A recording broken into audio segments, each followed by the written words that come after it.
Berjumpa lagi dengan saya, Bu Nani, di mabel Teknik Dasar Pengelolaan Laboratorium Kimia. Sebagai siswa SMK, khususnya jurusan Kimia Industri, tentunya kita akan sering melakukan kegiatan di laboratorium kimia. Maka dari itu, pada pembelajaran kali ini, saya akan menjelaskan tentang materi Teknik Dasar Pengelolaan Laboratorium Kimia sebagai gambaran bahwa peralatan dasar laboratorium kimia itu terbagi atas peralatan gelas dan non-gelas. Untuk lebih jelasnya, kita lihat tayangan berikut ini.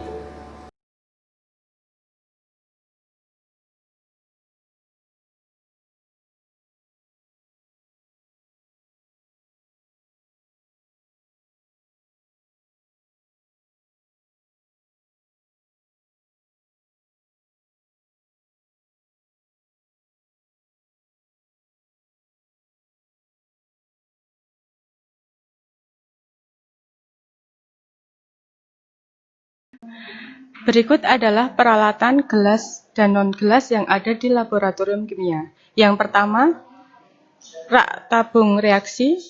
Fungsinya adalah sebagai tempat penyimpanan tabung reaksi, mengeringkan dan menjaga tabung reaksi agar tidak berjamur. Alat yang kedua,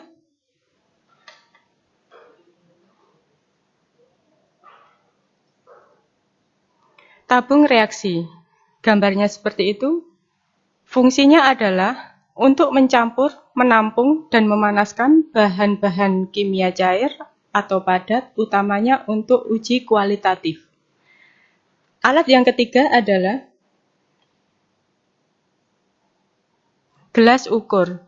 Gelas ukur ada berbagai variasi, fungsinya adalah sebagai alat untuk mengukur volume larutan mulai dari volume 10 sampai 2 liter. Keempat, gelas kimia. Gelas kimia adalah alat laboratorium yang berfungsi sebagai penampung. Terdapat beberapa ukuran untuk gelas ini, mulai dari 25 mili hingga 3 liter. 5. Labu ukur. Labu ukur atau labu takar adalah alat kimia yang digunakan untuk mengencerkan larutan hingga mencapai volume tertentu. Keakuratan yang tinggi ini dikarenakan oleh bagian lehernya yang terdapat sebuah lingkaran gradasi, volume, toleransi, suhu kalibrasi, dan kelas gelas.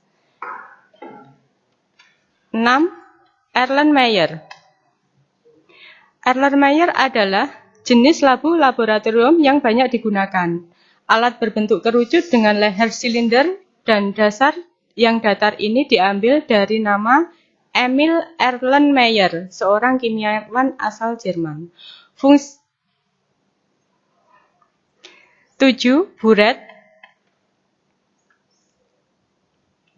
Alat dengan berbentuk silinder memanjang ini biasanya digunakan untuk titrasi dengan presisi tinggi atau bisa digunakan untuk mengukur volume suatu larutan.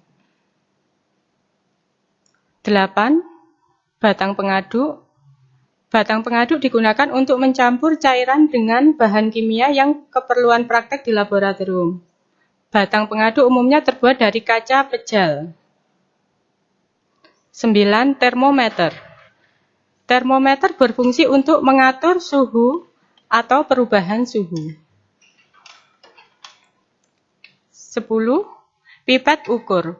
Fungsi pipet ukur adalah untuk memindahkan larutan secara terukur sesuai dengan volume.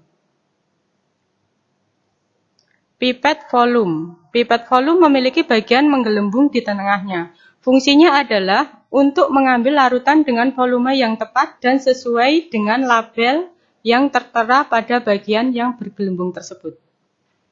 12. Pipet tetes. Sesuai dengan namanya, pipet yang satu ini mampu memindahkan cairan dalam jumlah yang sangat kecil, yaitu berupa tetesan. Spatula. Digunakan untuk mengambil bahan kimia bentuk padatan atau kristal. 14. Kaca arloji. Gelas berbentuk bundar dengan beragam diameter ini memiliki beberapa fungsi, diantaranya penutup gelas kimia ketika tengah proses pemanasan sampel atau penguapan. 15. Sikat tabung. Fungsinya adalah untuk membersihkan bagian dalam tabung reaksi. Filler adalah alat yang digunakan untuk menyedot larutan yang biasanya dipasang pada pangkal pipet. 17. Statip dan klem. Sebenarnya alat ini tidak cuma berguna untuk laboratorium saja, tetapi juga untuk berbagai macam jenis kebutuhan lainnya. Secara umum, alat tersebut digunakan sebagai sebuah alat penjepit. 18. Pembakar spiritus. Fungsi dari pembakar spiritus adalah untuk memanasi larutan atau membakar zat proses percobaan kimia. 19. Kaki 3. Kaki 3 dalam alat laboratorium adalah besi yang mempunyai 3 kaki yang memiliki fungsi sebagai penyangga ring. Fungsi kaki 3 adalah sebagai penahan kawat kasa dan penyangga ketika proses pemanasan. 20. Kasa. Fungsinya adalah untuk menahan breaker atau labu ketika proses pemanasan menggunakan pemanasan bunsen atau spiritus. Segitiga porselin, fungsinya adalah untuk menahan wadah, misalnya krus pada saat pemanasan atau corong pada waktu penyaringan. 12. Gegep atau penjepit.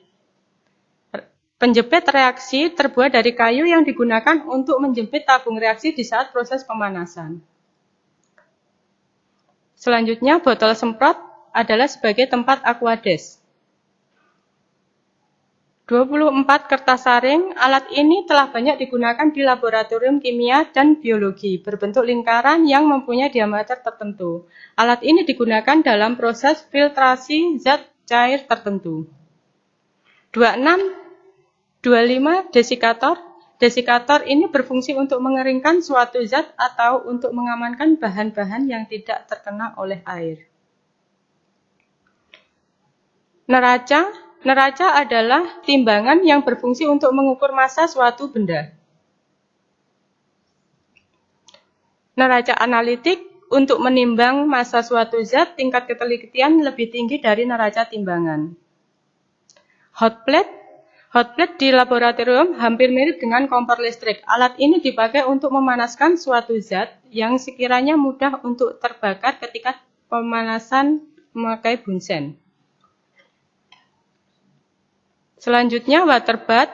Alat ini merupakan alat yang mempunyai fungsi untuk memanaskan yang memakai air, mengatur suhu suatu zat atau juga bahan tertentu pada suhu konstan. Selanjutnya, oven. Oven berfungsi untuk mengeringkan sebuah peralatan yang nantinya akan digunakan. Tanur. Fungsi alat ini adalah untuk pemanasan pada suhu tinggi, yaitu sekitar 1000 derajat Celcius.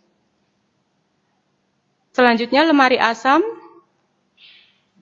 Secara umum, fungsi alat ini adalah untuk ventilasi lokal, yaitu membatasi paparan dari gas berbahaya hingga debu kotor di dalam ruangan tertentu.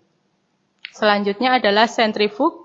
Secara umum, fungsi alat ini adalah untuk memisahkan partikel-partikel dari zat endapannya itu sendiri. Demikian penjelasan dari saya tentang peralatan laboratorium kimia. Semoga bermanfaat dan terima kasih. 1. Baiklah anak-anak, setelah melihat tayangan tadi, untuk lebih jelasnya, biar kalian lebih mengerti, silakan kerjakan tugas pada yang berikut. Demikian pembelajaran kita kali ini. Kita bertemu di video selanjutnya. Semoga bermanfaat dan sehat, bahagia selalu. Assalamualaikum warahmatullahi wabarakatuh.